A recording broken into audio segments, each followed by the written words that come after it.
Welcome to Leading from the Heart, a specialty care series focused on the people behind the care. My name is Matt Gray and I'm president of our cardiac care service line, and I'm spending time with people across the service line who are behind the care and learning from their experiences. Today I'm happy to have with me Robbie Scheers, and we're going to spend some time with Rob learning about what brought him to specialty care and his experiences. Rob, thanks for joining. No, thank you for having us, Matt. How are you? Yeah, you literally just walked out of the OR, so I here we appreciate are. it. Yeah, and here we are. Normal day for us. It's okay, though. Well, let's talk about that. So, what is a normal day for a perfusionist? Normal day. We're going to come into the OR. We're going to set up, prep. We do our case. For me specifically, after my case, I do a lot of admin stuff, making sure everyone's okay, making sure the counts are running fine. I personally oversee 3 accounts, as you know, Jefferson, Center City, Torresdale, and Abington. So it's a lot of people to kind of oversee, and I just make sure that everything's running smoothly and everyone's happy. So what's it like going from a full-time perfusionist role and remaining full-time clinical and becoming a clinical manager and leader? What was that like? Yeah, it was challenging, but I started out with SpecialtyCare as a staff perfusionist. After 2 years of that, I became chief at Torresdale, and then 11 months ago, I was now the ACM, which is the area clinical manager. My roles and responsibilities have changed slightly, but it's been challenging in the best aspect possible. You know, I still love clinic. My heart's always in the OR. I prefer that. But it's nice to learn more and kind of adapt to the challenges that management has and that we can use as SpecialtyCare to grow and just overall just expand on that. Well, congrats. First of all, you know, that's a lot of promotional opportunities in a short period of time. So well earned. So congratulations. Thank you. Yeah. Well, so everybody, and especially over multiple locations, which really is complex. So everybody that wants to move up into leadership roles wants to do so like tomorrow and do so quickly. But what are some of the challenges that come with the rewards of, you know, fast promotion? Yeah, it's just learning. I think you have to be open to learn as much as possible, and I really dove headfirst into this. I mean, my scope of practice is the management of our team and operations, but I look at a lot that I have a heavy hand in, which is talent acquisition. We work with Brittany, who's fantastic. She always puts a smile on my face. She's good to work with. We have inventory with Marquette. He's always happy to help. It's just a lot of behind the scenes stuff that now I bring forward to the team to make sure that we can continue forward. And it's challenging, but it also has its rewards because I'm learning so much, and I would not be able to learn what I'm doing staying as a staff perfusionist. Makes sense. And, you know, everywhere I go, if you've seen one, you know, perfusion program, you've seen one perfusion program. Right. There's so many unique differences, and I think that's the popular saying. If you've seen one, you've seen one. So. Yeah, and with Jefferson itself, it's one system, but you have 3 satellite hospitals that all do their own scope of practice. So for me to come into a site with an idea of how we practice at Torresdale, now I'm at Center City, and they practice differently. And it's a learning curve, but it's also, it's a blessing because I can see some of the things we could improve at Center City that we're doing okay at Torresdale. So I can implement that type of practice to make sure that we're, you know, giving the best practices possible.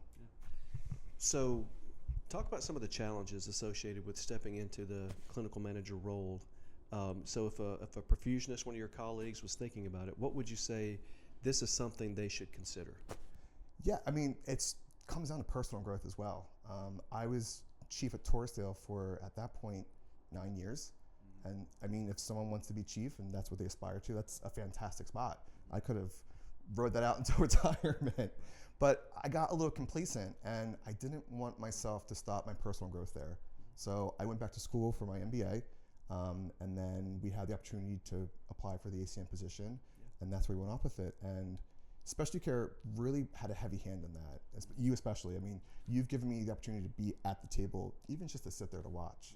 And just seeing how you operate, how Gina operates, Jamie, part of our leadership team, now Sabelle, part of our leadership team, how they operate and their ideas, it gives me the experience to then put my ideas forward, and then hopefully we come up with a great solution to continue practicing. Good. Well, thank you.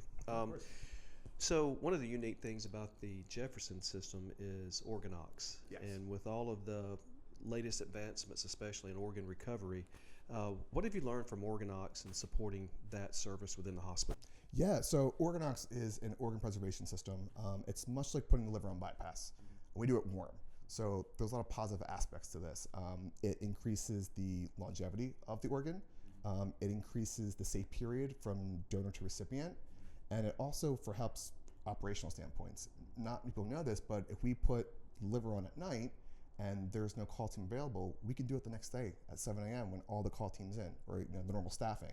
So it even helps hospital administration understand staffing circumstances. And for the future of that, if this is working on the liver, we can put it on any other organ once the technology's there. Now we're increasing the operation of transplant rate by like 20%. We could. It's just it's exciting and it's new. So. Well, talk a little bit about that. There's been a lot of innovation, a lot of technology advancement within organ recovery. Yeah. For those that may not get to experience that at their own programs, what are some of the highlights for you? I mean, the highlights itself is just, making sure that the organ is viable. I mean, the OrganOx itself, it helps the team realize the organ viability, right?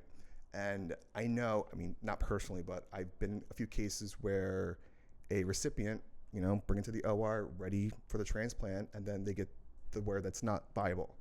And mentally, I don't know how, it's rough. It would be rough for the patient. So if we can use these devices to better evaluate the organs for viability, we also save the recipient that kind of mental stress of saying, I've been waiting for this for so long and here I am, and then it's taken away from them. So there's a lot of good practice behind these types of devices that I think we should be able to explore.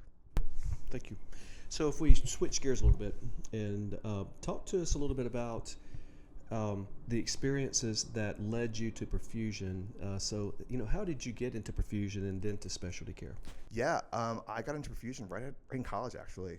I went to school over the bridge in Camden for Rutgers University, and then I had my teaching and schooling at Cooper Hospital. I didn't really know what it was. I didn't have a medical background, but my one professor said, we have this program. It's very small. There's only 5 people in it. You're excelling at the areas where you should be excelling at for this program, so go ahead and apply to it. So I went in, I viewed it, and I said, oh, this is where I'm at. This is good for me. And the rest was kind of history. Perfusion was there, and then specialty care had an opening. I applied to it. I was very confident in their capabilities. Their resources really drew me in. A nationwide company. Now I know how much quality indicators we do, how much that applies to our practices, how much that applies to our partners like Jefferson, where I work at. We are able to show the data through our practices and help innovate and make new circumstances and new operations that the system and the hospital can really benefit and value from. So if we start focusing on your leadership portion of your role, what would you say is the one biggest lesson you've learned, especially in the most recent clinical manager role? Yeah, that's a good one. I would say the best lesson would to be present. My role is essentially a liaison between specialty care and the hospital. I get nurses coming to me with not issues, but comments in terms of asking questions, how we can help. I have administration, I have physicians, and then I have to relay that between Jefferson and specialty care. And putting something on the back burner is not a good idea. If there is some sort of thing that I need to handle, I usually handle it right away. One of my tricks I also do is I put a reminder in my calendar for 1 week after I finish something from someone as a follow-up. Say, hey, we did this last week. How's everything going now? And it shows the intent that you're caring for our partners, you're caring for our team, and that we're making the commitment to better ourselves. Yeah, that's a good one. Following up and closing the loop is big. Yeah. So that's a good one, especially when you're busy. Right. So, I have people pulling me from every which way direction. So things will slip through the crack unless you write it down. Got it. So what excites you the most? If you think about the future, just perfusion here in Philly at Thomas Jefferson, what excites you the most? It's really the opportunity. We have acquired a lot of new surgeons at Jefferson, and our volumes increased within the past year of 25%. We have spoken a lot with our ECMO program, and they're investing a lot into the cardiac area. So I think with all of this momentum moving forward, there's a lot of areas for growth and practice. And we use a lot of that with our research as well. I mean, the opportunities at Jeff, right now we have someone doing research with some of the doctors on artificial hearts on sheep. So there's just so much opportunity to, if you're coming in for a knowledge background and research, there's stuff for you there. If you're coming in as like administrative or a business background, there's opportunity here for you as well. So it's just that plethora of so much background. And I think that's also what makes us a really good area, is this kind of diverse team that we have acquired to really just push forward and make sure we can seize every opportunity we can and just keep progressing. Awesome, thanks. And one thing I want to hit on is I hear this a lot, is how do you balance work and life? How does, I mean, it's never easy, so how do you do that? It's never easy. I think for me, my personality is always hands-on and available. So for me, that management aspect, being available, being aware, it just helps. Also, something that I've learned is we're human, and I might not have every answer, but I'll find you the answer. Whether that's calling you, calling someone else, back at Nashville, I'll get the answer eventually. Just having the awareness and the all about yourself, just saying, okay, I'll get it done. I might not, get it perfectly, but I'll figure it out and I'll navigate the answer. Well, so let's turn the table for a minute and let you ask me a question. Ooh, so. Okay. I think I've asked this before, but what is some of the aspects and personality traits that you look for in an aspiring leader that wants to really work with specialty care and kind of advance themselves there? It's a good one. So what I look for is a blend of what they want for their own personal growth, what they believe they can bring and contribute to the company and to the practice of perfusion in this case. Yeah. So it's got to be a balance of all of it. Quite honestly, it's got to be something that they want for themselves, right? Because that's just a hierarchy of needs that we all have. So, but it can't be just that.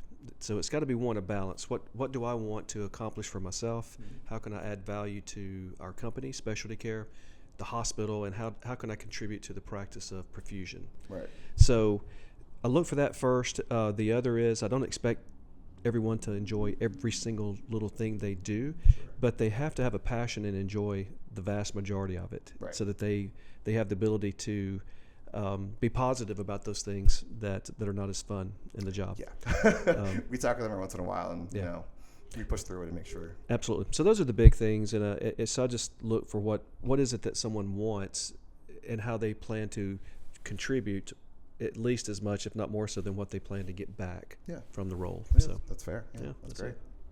Well, look, thank you. I know you just stepped out of the OR. Definitely work-life balance here, but I'm sure you got a lot of work to do when you get back. But thanks for carving out some time. Of course, anytime. Appreciate it. Likewise. And thanks again for tuning in for another episode of Leading from the Heart. Thank you.